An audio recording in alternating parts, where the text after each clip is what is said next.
Hello students. बेटा last videos में आपने देखा addition of vector, subtraction of vector, resolution of vector.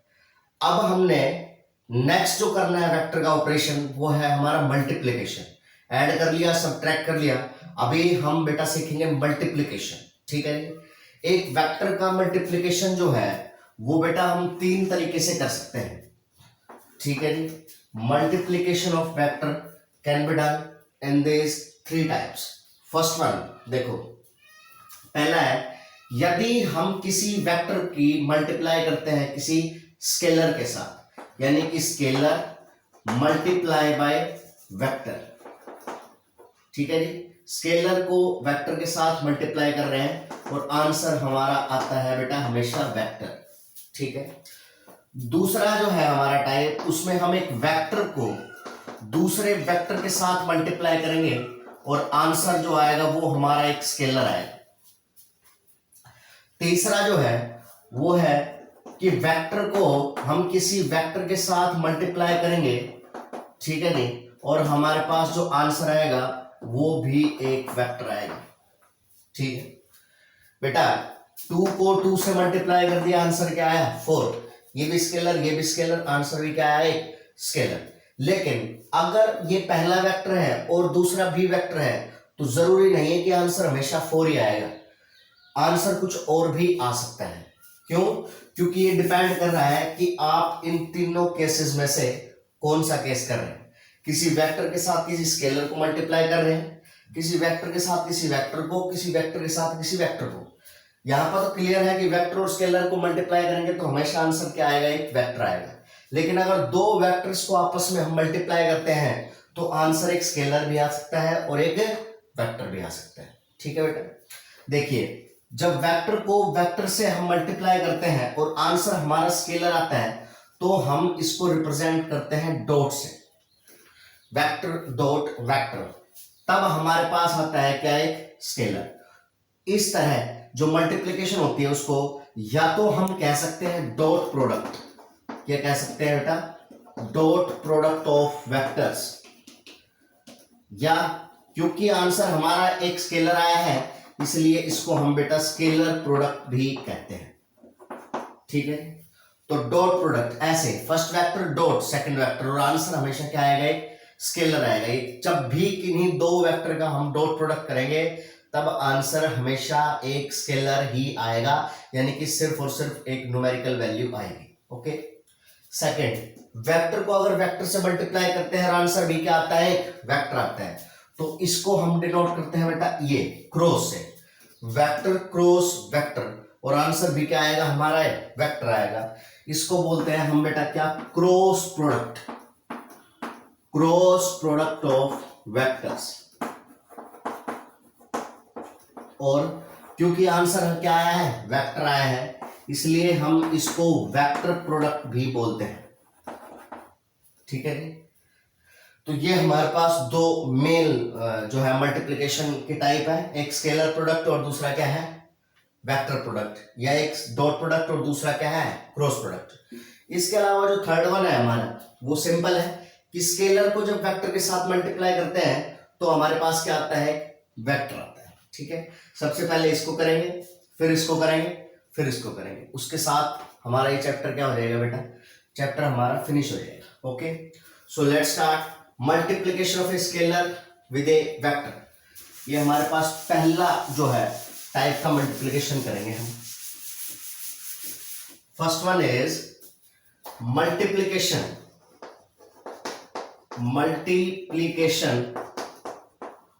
of a vector of a scalar with a vector। किसी एक vector के साथ अगर बेटा हम स्केलर को मल्टीप्लाई करते हैं तो क्या होगा, देखिए यहां से दो केस बनते हैं हमारे। क्या दो केस बनते हैं, पहला बेटा मान लीजिए, चलो क्या करते हैं, ये हमारे पास ए एक वेक्टर है, ठीक है जी, और इस ए वेक्टर को जब मैं किसी कांस्टेंट के से मल्टीप्लाई करता हूं तो जो हमारे पास वेक्टर बनता है वो बनता है बी वेक्टर। ठीक है जी, सो बी वेक्टर तब आता है जब ए वेक्टर को हम किससे मल्टीप्लाई करते हैं बेटा, के से, और के यहां पर क्या है, के यहां पर एक कांस्टेंट है, मतलब क्या है, एक स्केलर है। ठीक, यहां से दो केस बन सकते हैं बेटा, यहां से दो केस बन सकते हैं हमारा। केस नंबर फर्स्ट वो क्या है, अगर के कैसा हो हमारा पॉजिटिव, अगर के कैसा हो हमारा पॉजिटिव, तो बेटा B vector will be equal to K A vector. के की वैल्यू पुट कर दिए पॉजिटिव, तो ये पॉजिटिव आएगा। इस बात का मतलब क्या है, इस बात का ये मतलब है कि भाई ए वेक्टर, मान लीजिए हमारे पास ये था ए वेक्टर, तो जो बी वेक्टर होगा वो कैसे डिटरमाइन करेंगे, देखो बी वेक्टर के टाइम्स ऑफ ए वेक्टर है, यानी कि जो बी का मैग्नीट्यूड है, यहां से हम पढ़ सकते हैं कि जो बी का मैग्नीट्यूड है वो ए के मैग्नीट्यूड का के टाइम्स है। ठीक है, फॉर एग्जांपल मान लीजिए अगर के की वैल्यू कितनी है, 2 है, तो बी वेक्टर कितना आएगा हमारा, ये आएगा 2a वेक्टर, यानी कि बी वेक्टर का मैग्नीट्यूड ए वेक्टर के मैग्नीट्यूड का कितना होगा, डबल होगा। यानी कि अगर ये हमारे पास ए वेक्टर है तो बी वेक्टर इसका डबल होगा, और ये होगा हमारा बी वेक्टर। ठीक है, इसकी लेंथ अगर, चलो हमें अभी डायरेक्शन नहीं पता, तो इसकी लेंथ अगर इतनी है तो बी वेक्टर की लेंथ इससे क्या होगी, डबल होगी, क्योंकि के की वैल्यू कितनी है, 2। देखो इस इक्वेशन को कैसे पढ़ते हैं, ये इंपॉर्टेंट है। B vector equal to 2a vector, यानी कि बी वेक्टर का जो मैग्नीट्यूड है वो ए वेक्टर के मैग्नीट्यूड का कितना होगा बेटे, ट्वाइस होगा, इसलिए मैंने इस लेंथ को क्या कर दिया, डबल। दूसरा देखो B vector is equal to K A vector, तो के तो कांस्टेंट है, तो डायरेक्शन से इसका कोई लेना देना नहीं बेटा। बी वेक्टर की डायरेक्शन वही होगी जो किसकी डायरेक्शन है, ए वेक्टर की डायरेक्शन। तो इधर हमारी किसकी डायरेक्शन आ गई, बी की डायरेक्शन आ गई। ठीक है, तो अगर किसी कांस्टेंट को हम किसी वेक्टर से मल्टीप्लाई करते हैं तो जो आंसर आता है, यानी कि जो रिजल्टेंट वेक्टर आता है उसका मैग्नीट्यूड, तो पहले वाले मैग्नीट्यूड का के टाइम्स हो जाएगा, और जो उसकी डायरेक्शन है वो पहले वाले वेक्टर की डायरेक्शन में ही होगी। तो इस तरह से हम रिप्रेजेंट किया, अगर ये ए वेक्टर है तो ये हमारा होगा के ए वेक्टर। ठीक, केस नंबर सेकंड बनता है यहां से, केस नंबर सेकंड बनता है के की वैल्यू अगर कैसी हो बेटा, के की वैल्यू हो हमारी कैसी, नेगेटिव। जी हाँ, अगर के हमारा कैसा हो, नेगेटिव, तो मान लीजिए बी वेक्टर अब हमारा कितना आएगा, के की वैल्यू हमने पुट कर दी इसमें, तो के की वैल्यू पुट कर दी, तो मान लीजिए हमारे पास आया माइनस के ए वेक्टर।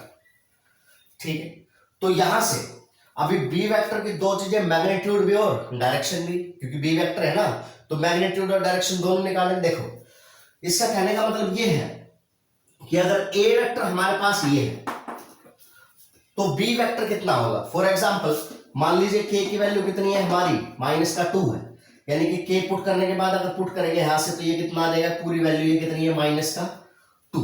अगर के की वैल्यू -2 है, यानी कि यहां पर मान लो पुट करेंगे तो ये माइनस तो पहले लग रहा है, के की वैल्यू 2 पुट करेंगे तो -2 हो जाएगा। इसका मतलब कि भाई 2 है तो बी का मैग्नीट्यूड ए वेक्टर का कितना होगा, 2 टाइम्स होगा, यानी कि मैग्नीट्यूड ऑफ बी कितना हो जाएगा, डबल हो जाएगा। इसकी लेंथ अगर इतनी है तो बी वाले वेक्टर की लेंथ डबल होगी। दूसरा B vector equal to minus K A vector, इस बात को देखो, के कांस्टेंट है तो इसका डायरेक्शन से कोई लेना देना नहीं। B vector equal to minus A vector, अरे ए वेक्टर का माइनस मतलब कि ये ए वेक्टर का नेगेटिव वेक्टर है, और नेगेटिव वेक्टर की डायरेक्शन मेन वेक्टर के अपोजिट होती है। इसका मतलब बी वेक्टर की जो डायरेक्शन होगी वो ए वेक्टर की डायरेक्शन के माइनस में, यानी कि अपोजिट में होगी। तो ये हमारे पास डायरेक्शन हो जाएगी किसकी, बी वेक्टर। ठीक है, तो ये हमारे पास बी वेक्टर आ गया माइनस का के ए वेक्टर। ठीक है, यानी कि अगर किसी वेक्टर को हम स्केलर से मल्टीप्लाई करते हैं तो होगा क्या, पहली बात तो ये होगी कि जो जितना वो स्केलर है उतने टाइम्स उस वेक्टर का मैग्नीट्यूड हो जाएगा। ठीक है, दूसरा है डायरेक्शन। तो अगर बेटा मान लीजिए हमारा कांस्टेंट पॉजिटिव है तो जो ए वेक्टर की डायरेक्शन है वही बी वेक्टर की डायरेक्शन होगी, लेकिन अगर हमारा कांस्टेंट नेगेटिव है तो बी वेक्टर की डायरेक्शन जो होगी वो ए वेक्टर की डायरेक्शन के अपोजिट होगी। ठीक है जी, तो ये हम कर सकते हैं यहां से। ये हमारा पहला केस है कि अगर किसी स्केलर को हम वेक्टर के साथ मल्टीप्लाई करते हैं तो बेटा क्या होता है। एक आधा छोटा मोटा एग्जांपल देख सकते हैं इसमें। वैसे ये इक्वेशन बहुत ही ज्यादा इंपॉर्टेंट होती है, देखना जरा क्या होता है। फॉर एग्जाम्पल देखो बेटा, एक इक्वेशन होती है बहुत ही फेमस, क्या है, न्यूटन का सेकंड लॉ है, F equal to m into ए।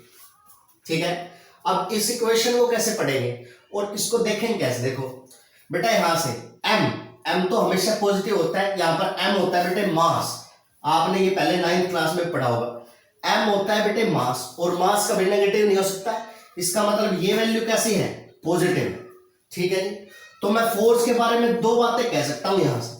क्या कि अगर ए वेक्टर यानी कि अगर एक्सेलरेशन हमारे पास ये है, ए वेक्टर है, तो फोर्स किधर होगी, तो फोर्स जो होगी उसका मैग्नीट्यूड एक्सेलरेशन के मैग्नीट्यूड का m टाइम्स होगा। यानी कि एक्सेलरेशन का मैग्नीट्यूड अगर इतना है तो उसका m टाइम्स होगा क्या, इसका एक्सेलरेशन। दूसरा m पॉजिटिव है, तो पॉजिटिव है तो कोई इसका, और कांस्टेंट है तो इसका डायरेक्शन से कोई लेना देना नहीं है, तो फोर्स की डायरेक्शन वही होगी जो किसकी डायरेक्शन होगी बेटा, एक्सेलरेशन की डायरेक्शन होगी। एक्सेलरेशन की डायरेक्शन राइट में है तो इसलिए फोर्स की डायरेक्शन भी किधर होगी, राइट। तो इस तरह से अगर ये ए वेक्टर है तो ये हमारे पास फोर्स वेक्टर होगा। ठीक है, और देख लो आप, और एक सिंपल सा एग्जांपल कर लेते हैं। मान लीजिए हमारे पास कह रहा है ये कोई पी वेक्टर है, ठीक है, और हमारे पास कह रहा है ड्रॉ वेक्टर ड्रॉ करो। कौन सा वेक्टर ड्रॉ करें, R vector is equal to minus का 3p वेक्टर। तो इस बात का मतलब ये है कि जो आर वेक्टर है, पहले तो मैग्नीट्यूड देखेंगे, मैग्नीट्यूड में साइन नहीं देखते कभी भी। ठीक है, आर वेक्टर इसका मैग्नीट्यूड पी वेक्टर के मैग्नीट्यूड का कितना है, 3 टाइम्स है। यानी कि जितनी इसकी लेंथ है इसकी 3 टाइम्स लेंथ, ये हमारे पास वेक्टर होगा क्या, आर वेक्टर। दूसरा, अब अगर हम इसकी डायरेक्शन देखेंगे तो कांस्टेंट वैल्यू को भूल जाएंगे। तो देखो आर की डायरेक्शन वही होगी जो पी वेक्टर के नेगेटिव की डायरेक्शन है, यानी कि पी वेक्टर की डायरेक्शन के अपोजिट। तो पी वेक्टर की डायरेक्शन अगर ऊपर की तरफ है तो आर वेक्टर की डायरेक्शन ये होगी, तो ये हमारे पास हो जाएगा आर वेक्टर। ध्यान से देखो, इसकी लेंथ अगर इतनी है तो इसके 3 टाइम्स लेंथ है, तो इसका 3 टाइम्स, और डायरेक्शन जो है वो इसके अपोजिट है। तो इस तरह से ये हमारे पास पहला है, सिंपल है लेकिन वेरी इंपॉर्टेंट, बहुत सारी इक्वेशन पढ़ी जाती है बेटा इसमें। इस एक प्रोडक्ट की हेल्प से आप बहुत सारी इक्वेशन को याद करेंगे और समझेंगे उसको। ठीक है, नेक्स्ट जो आएगा वो हम नेक्स्ट वीडियो में करेंगे, that is dot product of vectors. ठीक है जी, थैंक यू।